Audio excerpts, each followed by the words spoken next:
wa atbi'is sayyi'atal hasanata tamhuha wa khaliqin nas bi khuluqin hasan. Apakah segala bentuk perbuatan buruk masa lalu kita akan terhapus oleh perbuatan baik yang kita lakukan ke depan? Yang kedua, apakah orang atau manusia yang sudah syahadat pasti masuk surga meskipun tidak baik perbuatannya dan tidak melakukan sholat wajib, Ustaz? Ya penak nek ngono. Yang pertama, Nabi berpesan, ittaqillaha haitsu ma kunta. Bertakwalah kalian kepada Allah di mana saja kalian berada, baik ketika berada dalam keramaian maupun dalam bersendirian. Dan wa atbi'is sayyi'atal hasanata tamhuha. Ikuti perbuatan dosa masa lalu dengan berbuat baik sebanyak-banyaknya. Niscaya perbuatan baik itu akan menutup perbuatan dosa masa lalu. Artinya kita sadar bahwa itu dosa. Tobat nasuha kepada Allah, tidak lagi mengulang perbuatan itu, tidak lagi mudah-mudah bermaksiat kepada Allah, tetapi semangat berlomba dalam kebaikan. Insya Allah innahu kana tawwaba. Allah itu maha penerima tobat. Kalau tobat sudah diterima oleh Allah, niscaya yaghfir lakum dzunubakum, Allah akan ampuni dosa-dosa kalian. Syarat untuk diampuni dosa oleh Allah, berhenti total dari kemaksiatan, dari dosa yang dilakukan, kemudian mohon ampun kepada Allah, kemudian berbuat baik sebaik dan sebanyak mungkin. Itu syarat tobat nasuha. Maka penuhi. Tobat di situ bukan kapok lombok. Dino iki tobat, sesuk baleni neh. Bareng rampung, takut lagi dengan dosa, tobat meneh. Sesuai baleni meneh. Lah itu mempermainkan Allah. Itu namanya kapok lombok. Tobat nasuha itu betul-betul berhenti total dari perbuatan kemaksiatan. Ya. Mohon ampun kepada Allah. Al-Imran 135, diingat kembali. Surat Al-Imran ayat 135. Walladzina iza fa'alu fakhishatan aw zalamu anfusahum zakarullaha fastaghfaru lidzunubihim wa may yaghfirudz dzunuba illallah wa lam yusirru ala ma fa'alu wa hum ya'lamun. Dan juga orang-orang yang apabila mengerjakan perbuatan keji atau menganiaya diri sendiri, mereka ingat akan Allah lalu memohon ampun terhadap dosa-dosa mereka. Dan siapa lagi yang dapat mengampuni dosa selain daripada Allah? Dan mereka tidak meneruskan perbuatan kejinya itu sedang mereka mengetahui. Ya, ada notnya. Yang dimaksud perbuatan keji atau fahisyah ialah dosa besar yang mana madorotnya tidak hanya menimpa diri sendiri tetapi juga orang lain, seperti zina, riba. Menganiaya diri sendiri ialah melakukan dosa yang mana madorotnya hanya menimpa diri sendiri, baik yang besar atau kecil.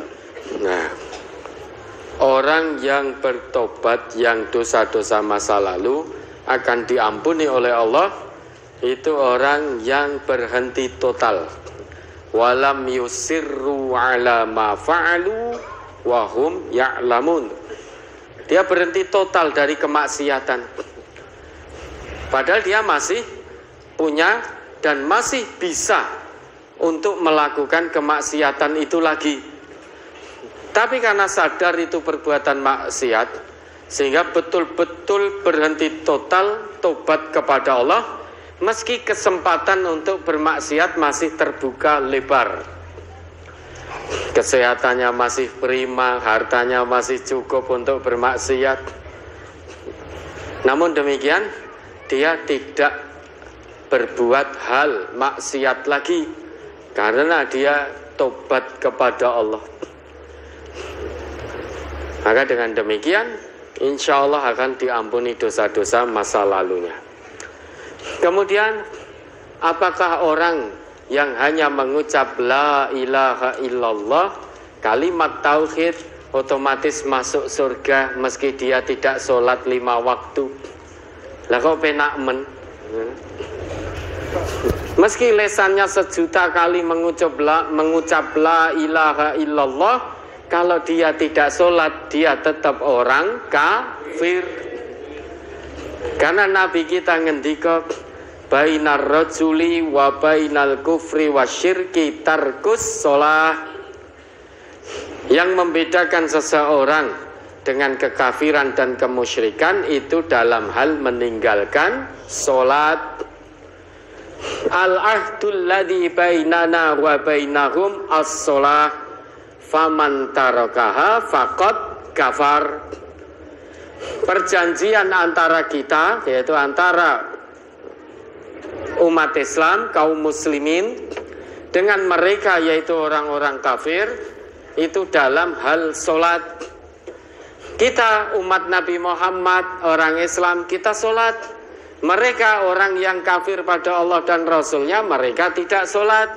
Maka faman tarakaha faqad kafar. Tidak peduli siapapun itu orangnya, yang meninggalkan sholat, faqad kafar, sungguh dia telah kafir. Sekalipun sudah ngucap la ilaha illallah, kalau ternyata dia tidak tunaikan, tidak mendirikan sholat 5 waktu, maka faqad kafar. Tanda kemusliman seseorang itu adalah dia sholat 5 waktu. Maka banyak orang ngaku Islam tetapi dia bukan muslim. Karena seorang muslim itu orang yang totalitas dalam berislam, bukan hanya ngaku Islam. Kalau ngaku Islam itu mudah. Sekarang ini banyak orang ngaku Islam tetapi dia bukan muslim. Kenapa? Karena tidak mau dengan aturan Islam asilmu. Salah satu aturannya adalah dirikan sholat 5 waktu. Oleh karena Allah berpesan la tamutunna illa wa antum muslimun, disebut muslimnya. Allah tidak berpesan la tamutunna illa wa antum qad aslamtum, bukan begitu.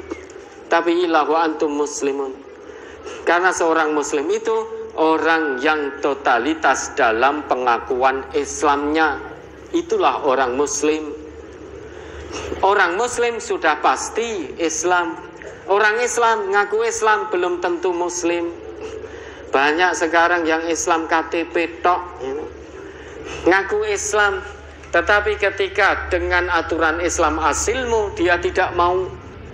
Sehingga Islamnya baru sebatas pengakuan di lisan, pengakuan di KTP.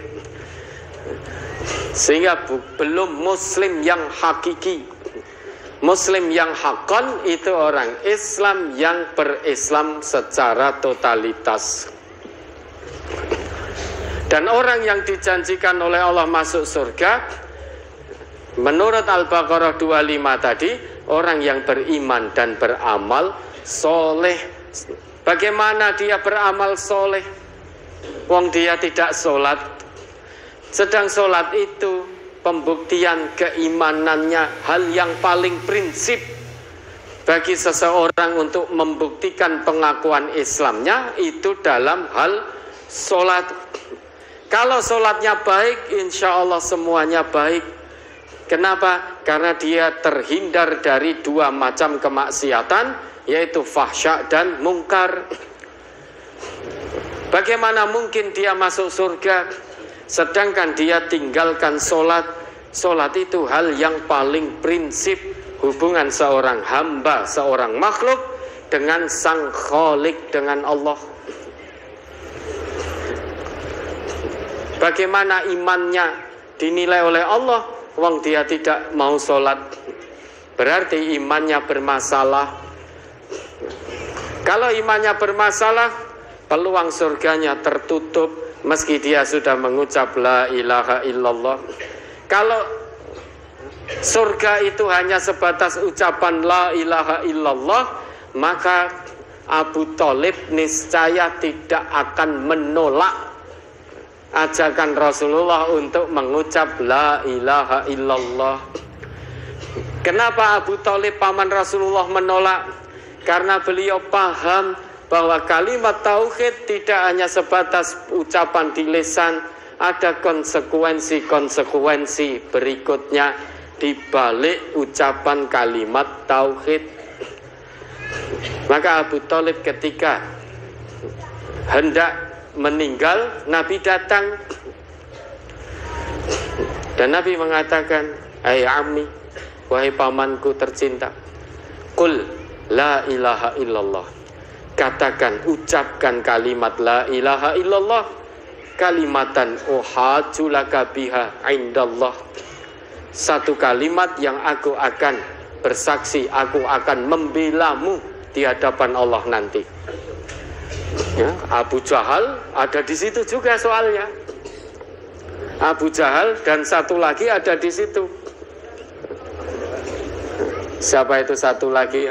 Umayyah bin Mughirah atau siapa itu ya? Dia mengatakan, "Hei Abu Thalib, apa kamu akan berpaling dari agamanya Abdul Muttalib? Atarghabu an millati Abdul Muttalib?" Sehingga pada akhirnya Abu Thalib tidak mengucapkan kalimat la ilaha illallah. Nabi menangis, Nabi bersedih. Kenapa? Karena Abu Thalib itu paman Nabi yang selalu melindungi Nabi dari serangan-serangan intimidasi orang-orang kafir Quraisy. Kenapa Abu Thalib menolak? Karena Abu Thalib tahu persis bahwa la ilaha illallah bukan hanya sebatas ucapan di lisan. La ilaha illallah itu harus betul-betul dorongan iman dari dalam hati.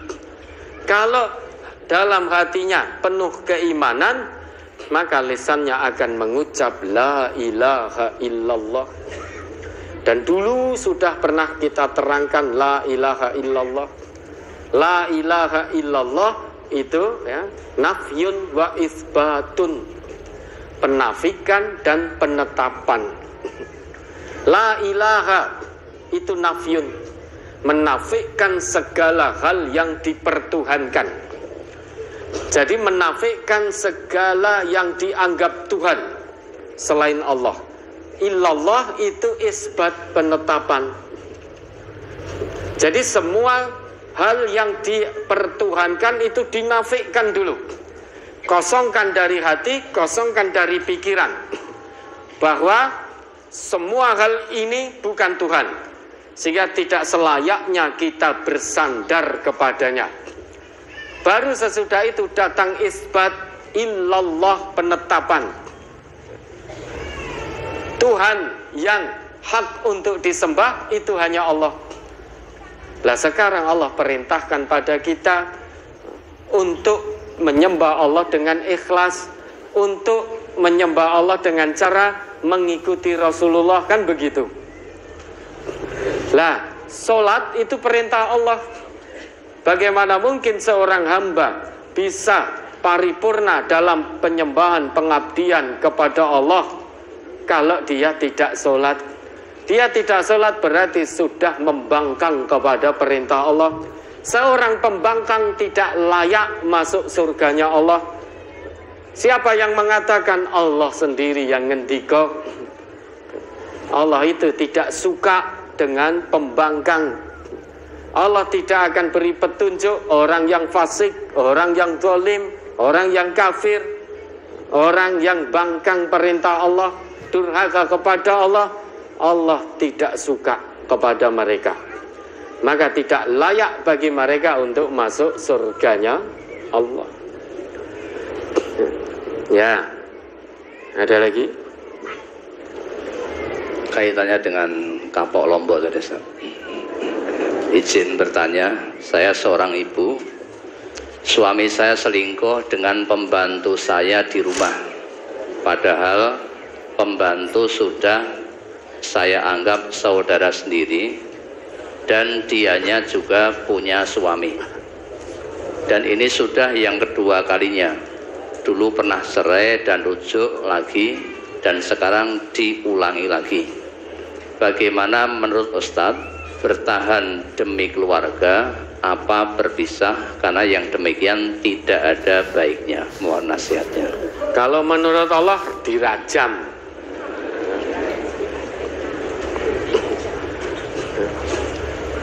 Tapi negeri kita tidak berlaku itu. Itu seorang yang khobis, ya.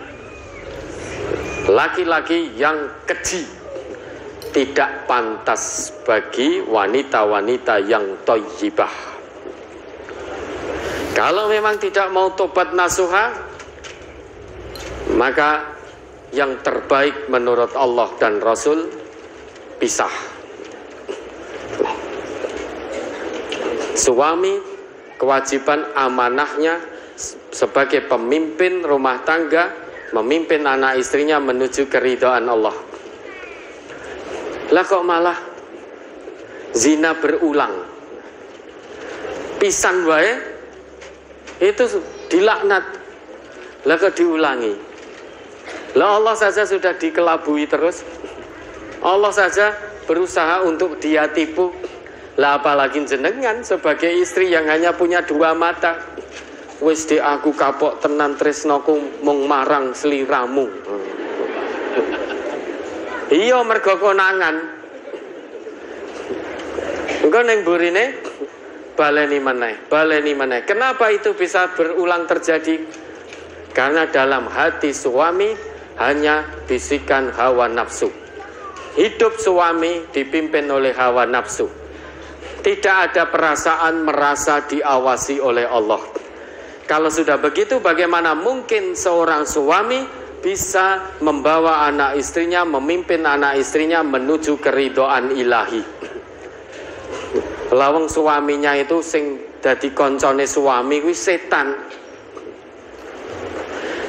Ya maka pantasnya dia ya dengan perempuan itu podo-podo khobise. Laki-lakinya khobis, perempuannya khobisah. Wis ketemu cocok itu. Lan jenengan wanita yang thayyibah tidak seharusnya punya suami seperti ini.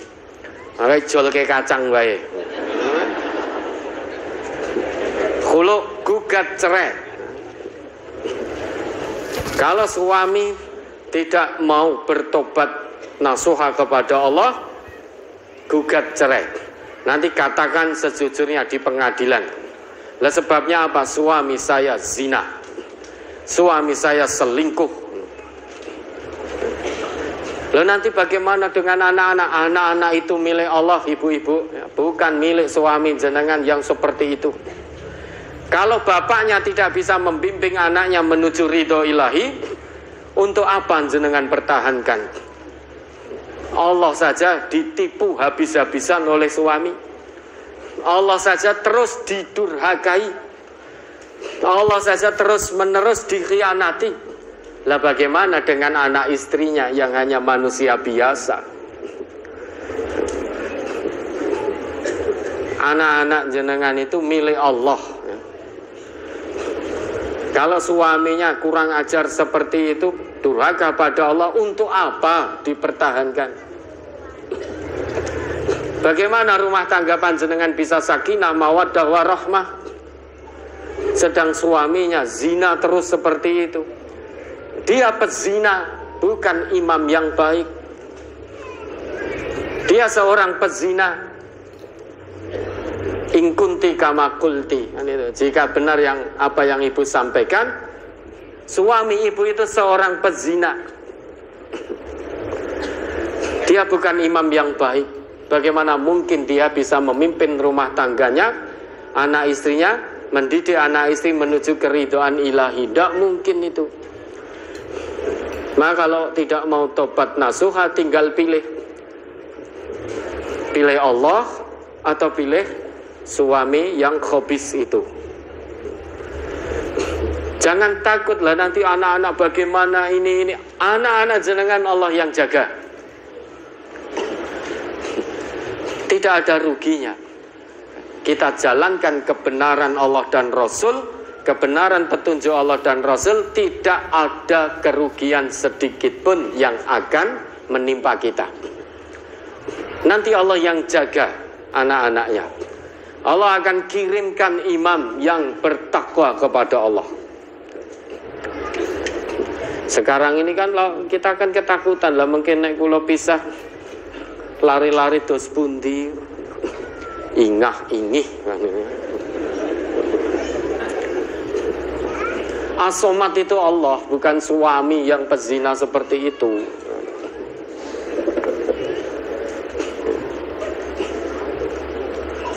Apa dikira nek diteruskan tapi suami ibu terus zina akan jadi baik? Ya tetap tidak, berantakan rumah tangga karena tidak sakinah mawaddah warahmah. Tidak ada bimbingan Allah turun di rumah tangga itu. Tidak ada pertolongan Allah turun di rumah tangga itu. Suami tidak bisa menjalankan hukum-hukum Allah, tidak bisa menjalankan aturan-aturan Allah, maka gugat cerai ke pengadilan, katakan sejujurnya.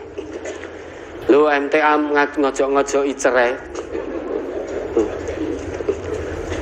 Lah kalau suami tidak tobat nasuha, lah untuk apa seorang muslimah punya kepala rumah tangga, punya suami pezina? Untuk apa?